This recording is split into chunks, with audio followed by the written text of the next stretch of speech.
Hey, I'm Stan Wederman, Functional Results Coach, and welcome to this quick little video about the FitBody Athletic Assessment. I wanted to go through the 4 exercises just to quickly give it a demonstration of what they look like in case you didn't know, as well as some regressions you can do if you can't perform the exercise properly.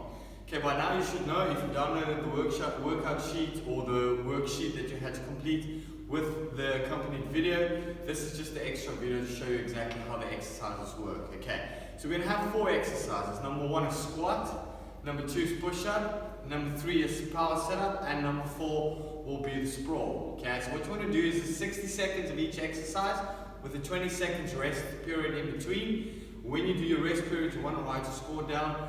I always recommend, especially when you're doing this assessment, it's always better to have someone with you, because when you go flat out and you do your best in a specific exercise, it's only for a minute, it's difficult to keep track of your score, so it's always better to have someone that can write the score down for you. Okay, so let's jump straight into it. Number 1 is the squat. Okay, so if you look from the side, what we're going to do is, let me move here. Okay, shoulder width apart, you want to put it a little bit, your feet shoulder width apart, maybe even a little bit wider. You want to sit down to a 90-degree angle. Okay, that's the goal. We want to get down to 90 degrees. If you don't have the mobility yet, you can only go that deep, then you can start with that. Okay, but if you can't perform an exercise exactly the way it's supposed to be performed, you put an asterisk next to that exercise. So the next time you perform it, I want you to perform it the same to see if the scores increased the same way you did it the previous time. Okay, and then we're going to focus on you getting that exercise 100% right before we worry about the scores and the levels that you attain. Okay, so the goal is 90 degrees down. If you can't do that, okay, you're going to either, if you're big and you have a lot of weight to lose, what we can do is we put it down the chair behind us, you sit down on the chair and you stand up. You sit down on the chair and you stand up. Okay, I always use my hands in front of me for counterbalance. You don't have to do it that way, it's just my preference of doing it. Okay, so the goal is 90 degrees down. Okay, the biggest thing here is, I see a lot of people when they do squat, for some reason they drop their knees down like that. So they sit like that, okay? You wouldn't sit on the chair like that. It wouldn't be that motion. So just think of how you would go sit down on a chair. You should go down on a chair like that, but the only thing is now we're going to remove the chair to make sure you do it 100% right. Okay, so that's exercise number 1. Exercise number 2, we're going to jump into the push-up. Okay, but we call it an X push-up because I want you to go all the way down to the floor. Lift your hands off the floor to make sure that your chest is on the ground, and then you're going to stand up again. Okay? Males and females are going to do this exactly the same. Okay? There's no such thing as a man push-up and a woman push-up. There is no such thing. Okay? I want everyone to be more or less on the same level. The amount of reps that you have to do is obviously less to attain a certain level. Okay? But at the end of the day, for you to build the strength and also be as solid and as strong and have the fit body that you want, you're going to have to do it the right way. Okay? So this is the right way. So from here, you see there, I'm going to go down all the way, lift up my hands, and push up all the way.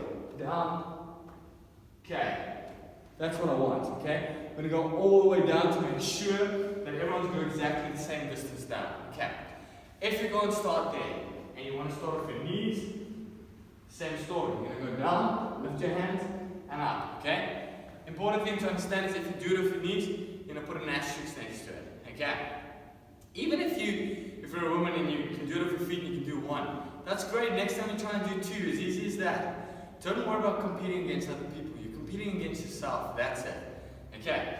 If you struggle to even do it with your knees, you're obviously going to start against the wall. You're going to put the wall there, do your push-up, come up, do your push-up. And then we'll just progress from there to the knees and then doing the full push-up after that. Okay.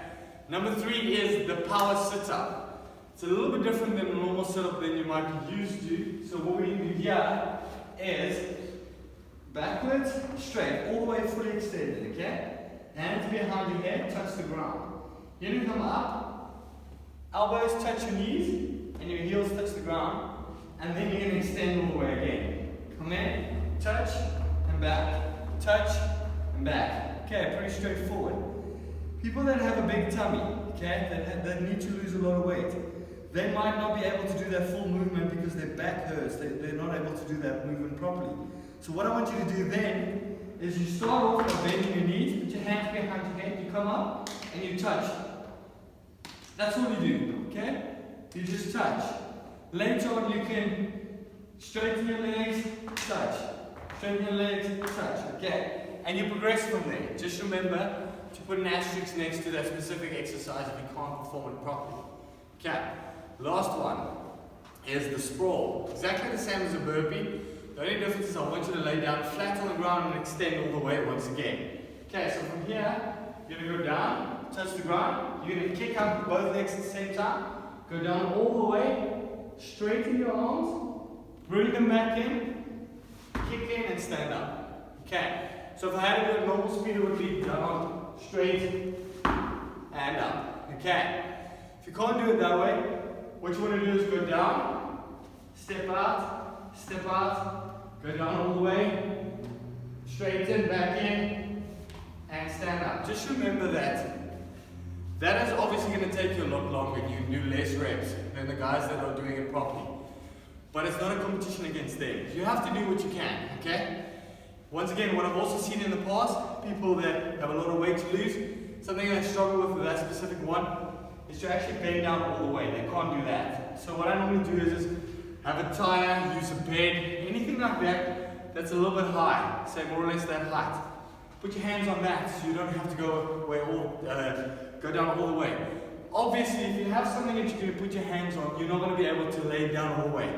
That's sort of going to be like a half burpee, okay? But it's a good starting point for you to just start, okay? Because maybe you can't do an exercise. Don't let that stand in your way from not completing this assessment at all. Just do what you can with what you have, and then we'll take it from there. We can always progress, we can always make it better. Remember to write down your scores, and at least do this assessment once a month. Try and get to level 3. Once you get to level 3, try and stay at that level, and then all you're doing then is try and increase your score by 1 point all the time. If you can get better every single month, even if it's just by one little score, then that's getting better. Okay, that's the focus.